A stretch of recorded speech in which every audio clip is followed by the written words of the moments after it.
Ladies and gentlemen, welcome to my Raw review for June 23rd of 2014. My name is Alvin Alpha, one half of the Wrestling Marks. Of course, the other half of the Wrestling Marks, Giovanni, cannot make it here today. So I'm going to be doing this Raw review by myself. So hopefully it will work out. It will work out, right? So, alright, so we go into the show, and I did not actually catch the first 10 minutes of the show, but from what was heard by myself, Stephanie McMahon actually put Vicky Guerrero in a match for her job. So if she lost, then she would lose her job forever. So that opponent, in that same segment, she announced that her opponent was actually going to be Stephanie McMahon herself. And oh god, the match. Oh god, we'll talk about it like later. But god, was it so? God. Okay, so the first match of the evening, it was actually Luke Harper versus Jimmy Uso. Uh, so if you guys didn't know, it's actually going to be Luke Harper and Eric Rowan versus Jimmy and Jey Uso for the tag team championships. And I'm glad because I don't think we've seen a tag team championship defend on a pay-per-view in a long time. I'm glad it's on the pay-per-view, not on the pre-show. They already announced the pre-show either way, so it's confirmed to be on the show. And so we have Luke Harper versus Jimmy Uso, and God, it was a really short match. I did not expect it to be like so short. Like I literally turned to my computer. I did not see. Apparently, Luke Harper hit a discus clothesline on Jimmy Uso, and that's how he won. But I looked away at my computer for like a slight second, and the match was already it was like already over. I was like, "What the hell?" Oh my god! It was super weird. It had to be 2 minutes. It had to be 2 minutes. God, it was super short. I did not expect it to be that short.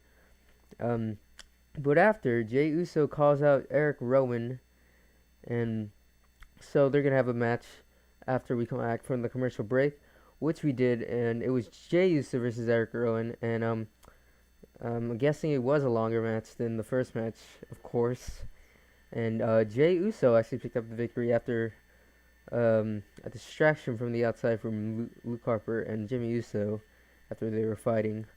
And Jey Uso actually won with a huge body splash, excuse me.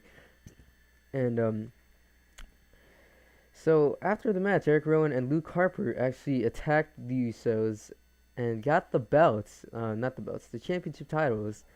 Um, and then Bray Wyatt was on Titantron, and he said he was proud of Eric Rowan and Luke Harper. And what was weird, Luke Harper and Eric Rowan were actually like holding the titles, like they won the championships. So I was like, what? Why are you holding the? Okay, that doesn't really matter, but it's just something I noticed along the way. Um, I think it'd be cool if they all walked out as the champions. Um, Bray Wyatt is not my vote particularly, of course, as you guys know if you checked out our last Raw review. Cesaro is my pick, or Roman Reigns. Bray Wyatt is one of my picks, but he's not, my top pick. So, but if they were to come out of Money in the Bank with all the championships, I think that would be super cool. And the next night on Raw, talk about the Wyatts. Yeah, that'd be cool for the Wyatt fans. And we'll have to see who wins the tag team championships. I think the Usos have had a long reign. I mean, it may have not been long, maybe, but it feels super long to me. So. Next we had Alicia Fox versus Naomi, and we had Paige at ringside, and it was pretty obvious that it was for the number one contendership for the Divas Championship for Paige to face at this Sunday at Money in the Bank. And Naomi actually won after with her new finisher. I think I've seen her do it before, but it's definitely better than her old finisher, which was like jumping in the air with hitting her ass to the face of the opponent. I guess you could say. I don't even know what it was called, and thank God I don't. I would be so embarrassed if I actually knew what it was called. Um, so Naomi picked up the win with her new finisher. It was like a reverse DDT into an elbow drop. She doesn't really execute it like good. I mean, it looks kind of sloppy to me, but it's better than their old finisher. I think it's because we have Mojo Rawley down in NXT using that butt finisher to the face. So Naomi picked up the win, and they later announced that it was going to be Naomi versus Paige at the pay-per-view, which is not going to be good at all. I don't really see the Divas. I think they should just go with. I think they should just go with Emma versus Paige. Maybe I don't know because apparently AJ is pregnant, and if that is true, she is going to be out for a very long time. Maybe until I don't even know. Maybe until next. I don't even know. It's gonna be a long time since her return, and I don't really see the the Divas division going anywhere if they don't step it up with their contenders. It feels like it's just Paige. I feel like Paige is AJ, but just like with a different finisher and different look and all that. And she's a face. I feel like there's not really nothing anymore for the Divas division unless they actually step it up. A great idea, of course, if you've seen NXT not takeover, Arrival. It was Paige versus Emma, which is a phenomenal Divas match, and I think they could do something with that, but of course WWE is never gonna do that unless they grow a brain.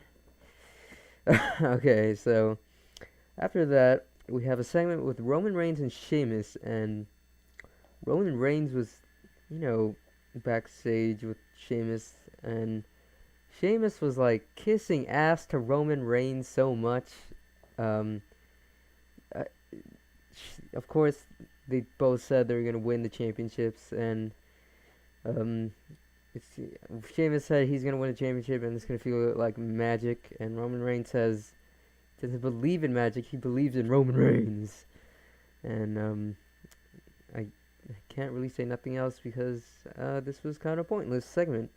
But it's kind of hyped for later tonight for the handicap match that was announced.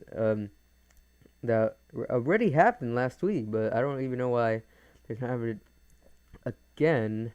But of course it's Alberto Del Rio, Cesaro, Bray Wyatt, Randy Orton versus Sheamus, John Cena, and Roman Reigns. So they're getting prep for that, and we'll see that later on. Okay, the next match is Bo Dallas versus Titus O'Neil, and I don't even know what to say about this match. I love Bo Dallas as a character. He is so entertaining. So it was so short. It was even shorter than Luke Harper versus Jimmy Uso, which has to say something. Bo Dallas hit the Bodog, and now he's 9-0 against Titus O'Neil. I know I'm not a big fan of Titus O'Neil. Like, people say he could be a world champion. I don't really see that at all, but that's just me. But I do know there's a lot of Titus O'Neil fans out there who think he can be a world champion. I honestly don't think they should have broken up the primetime players. Like, they never even won the championships. So Titus O'Neil is going nowhere. Probably, I feel like he's just in the same position as Damien Sandow, which will be explained later on in this review. By the way, so Bo Dallas beats Titus O'Neil, and he tells Titus O'Neil to get back on his horse and keep on riding, and all you have to do is believe. Don't forget that, guys. Okay, so we have next Triple H comes out, and of course, I actually thought he was gonna cut like 20-minute promo like always, like how he always does, but he's actually out there to announce the second Money in the Bank ladder match competitors.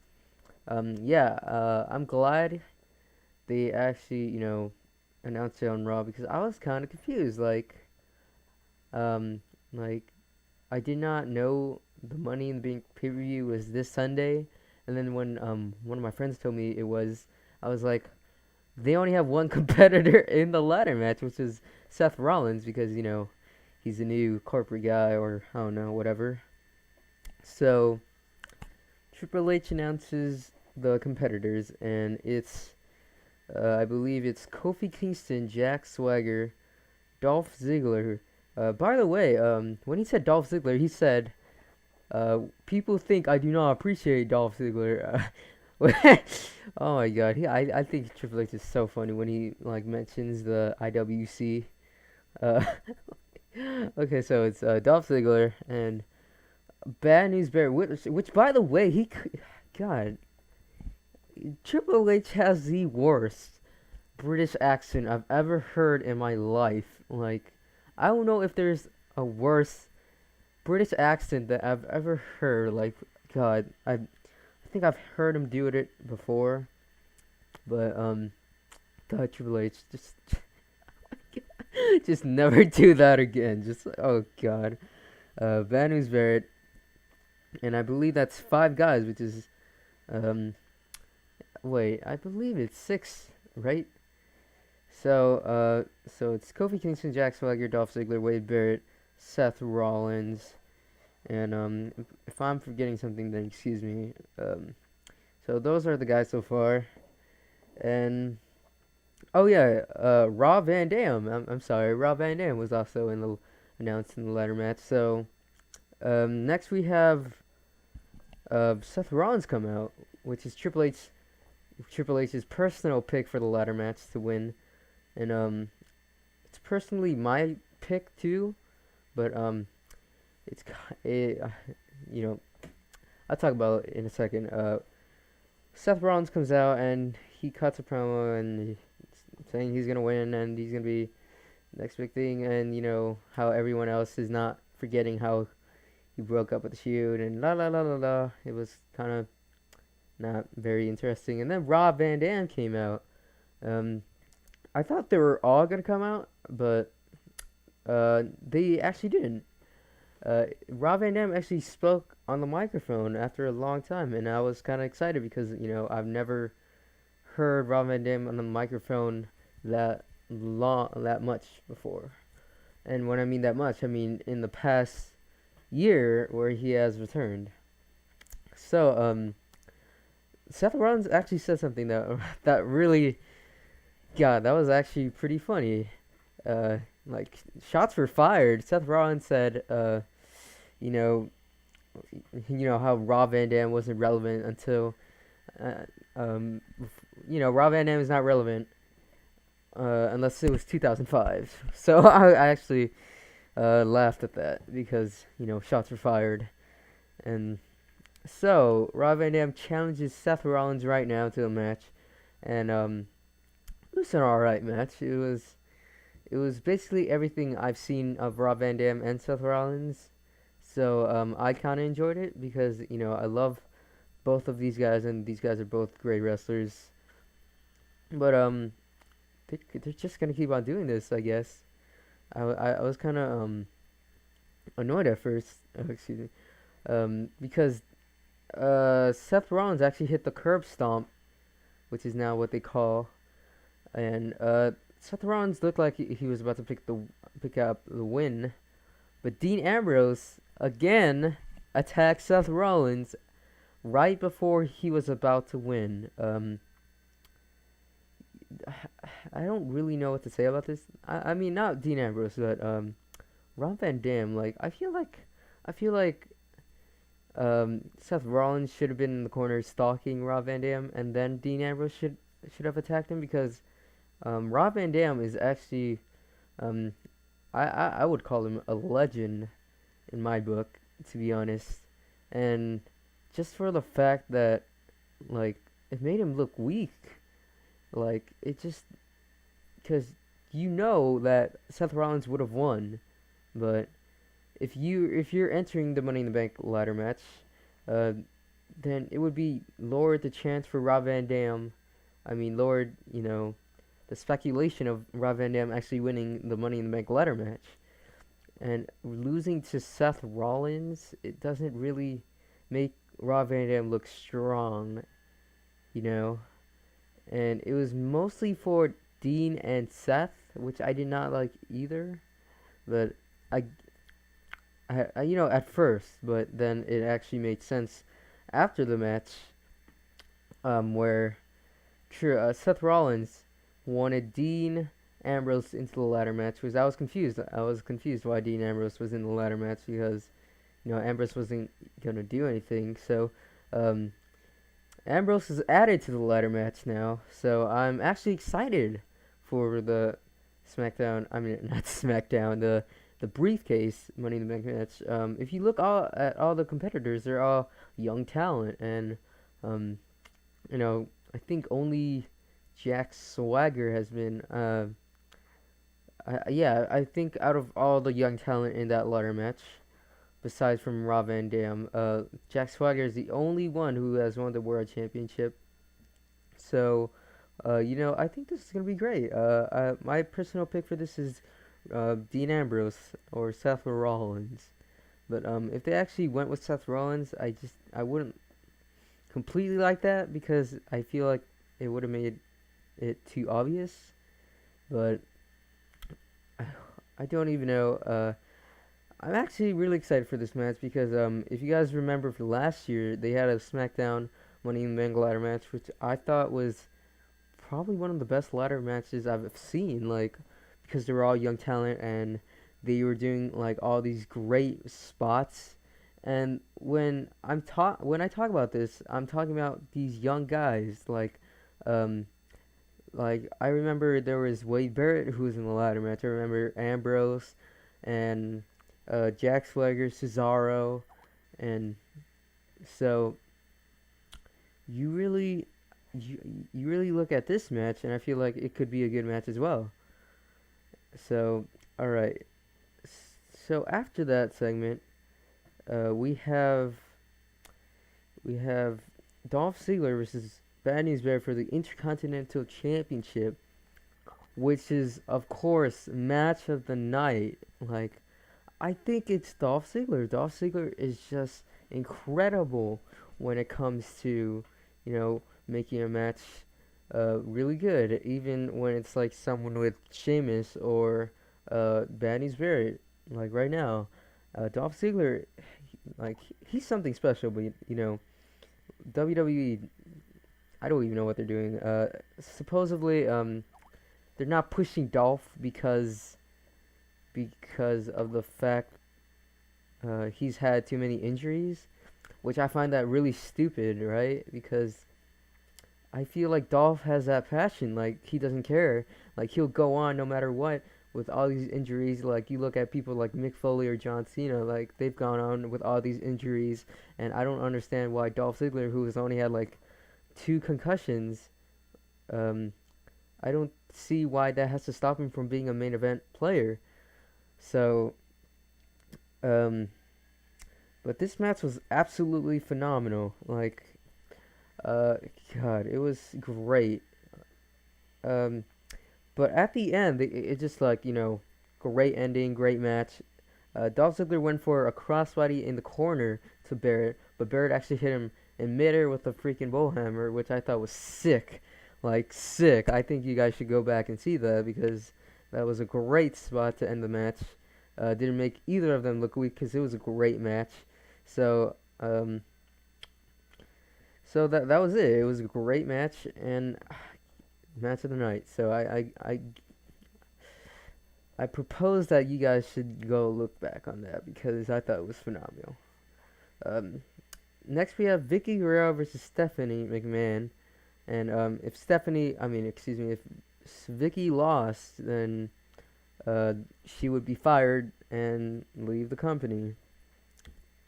And so when Stephanie comes out second, right after, oh yeah, before I talk about Stephanie or Vicky Guerrero actually came out to Eddie Guerrero's theme song, which got a pop, and I was actually smiling. I was voting for Vicky, but I guess she was actually leaving the company, and um, so uh, I'll talk about it in a second.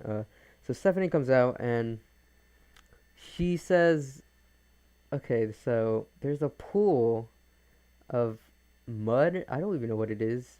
Uh, if Stephanie McMahon and Vicky Guerrero, if Stephanie McMahon got Vicky in that pool, Vicky Guerrero would lose her job. So, um, Vicky Guerrero brought out three divas who were gonna throw Vicky into the pool, and it was I believe it was Alicia Fox, Layla, and Rosa Mendez, which wasn't it didn't make sense to me at all.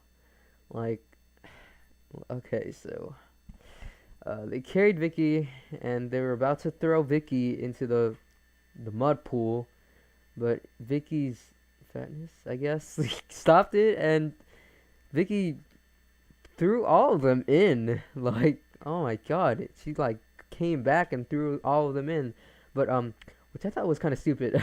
Vicky Guerrero, she got overexcited, I guess, and she was raising her arms, doing the yes chant, and it was absolutely quiet and it was super awkward. But Stephanie McMahon pushed her in, and Vicky Guerrero was officially fired. And right after, Stephanie McMahon was singing the na na na na and all that, and Vicky Guerrero got up and pushed her into the mud, and Eddie Guerrero's theme song played, and she was doing she was doing her Eddie Guerrero's taunt, which was super inappropriate. But I gotta say, before I go into anything else for the show, I like to thank Vicky Guerrero because of course she was probably the biggest heel. Like I loved her so much when like she entertained all of us. Like she would. I think if you were in that crowd and Vicky was just talking and saying "excuse me," I think you would have had fun. Like I feel like Vicky was like one of the greatest heels ever because she could just come out and get her booed loud with one word. So I think Vicky Guerrero was amazing. The Guerrero family is officially extinct in the WWE. So, Chavo's gone, Eddie's gone, and Vicky's gone. So the Guerrero family is officially gone. I believe Vicky's daughter was gone too. She was in NXT. So the whole Guerrero family's officially gone. Uh, live long their legacy, and thank you, Vicky Guerrero.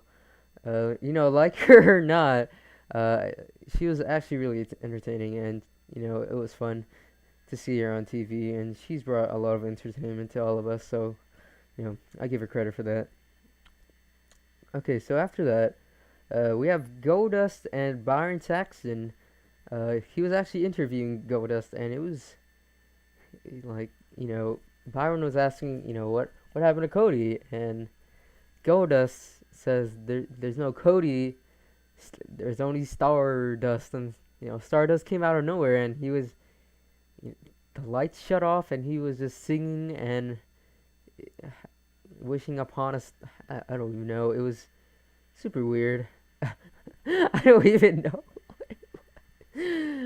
Byron Saxton was actually laughing too, but and then Goldust, got in his face, and I gotta say, Byron's face was actually super priceless in this segment, and I really enjoyed that segment, but at the same time, I was kind of freaked out as well.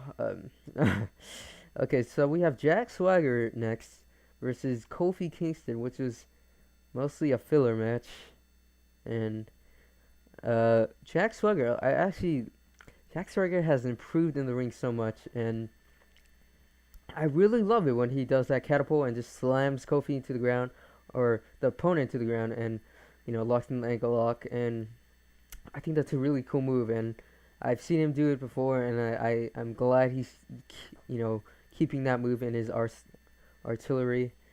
So Jack Swagger won with the catapult ankle lock, and you know, it doesn't mean Jack Swagger could be a winner because of course he's not going to be. I really don't see Jack Swagger going anywhere at this point. I really don't. Um, as much as they keep trying to push him, I don't really see him going anywhere anymore. Maybe with Cesaro, I feel like Cesaro would like really help Swagger, excuse me, to step him up as well. But Zeb is a great addition for Jack, but it doesn't really do more for Jack as in career wise, because Jack Swagger to me is like a filler for the Money in the Bank, right? Like if you need, there's no one else left who's a mid carder, so you put Jack Swagger in there. That's the same for Kofi Kingston.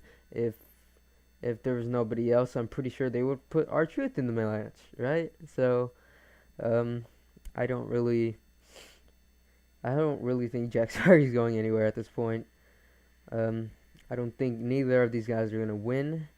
I'm still voting for Ambrose and Seth, or possibly Dolph as well. But we'll have to see this Sunday. Um, Next is another filler match, but I don't know if it was a filler because what happened after. It was actually Damien Sandow, and like I officially give up on Damien Sandow. Damien Sandow came out as Abraham Lincoln, and I honestly give up at this point. Like, I'll still be a fan of Damien Sandow, but unless they actually do something, I give up trying to root for him to be, to go anywhere. So I'm just done. I'm not even gonna rant about Damien because I know it's not gonna do anything. Because, I feel like Damien Sandow is just another waste. I mean, he was funny the first time when he came out as Magneto, but then he came out with all these costumes. Like, I don't think it's funny anymore at all. And then Big E came out, had to interrupt, and Big E beat Damien Sandow, of course. And the biggest shocker ever. I don't think I saw that coming either, right? But Lana came out, and Rusev cheap shotted Big E. And it looks like we're going to get another Big E versus Rusev match. So,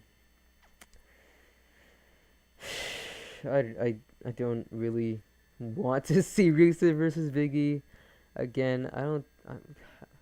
I like Rusev, but I feel like I don't think he's gonna work out, Like, I think he's a good wrestler, but I don't dig the gimmick at all.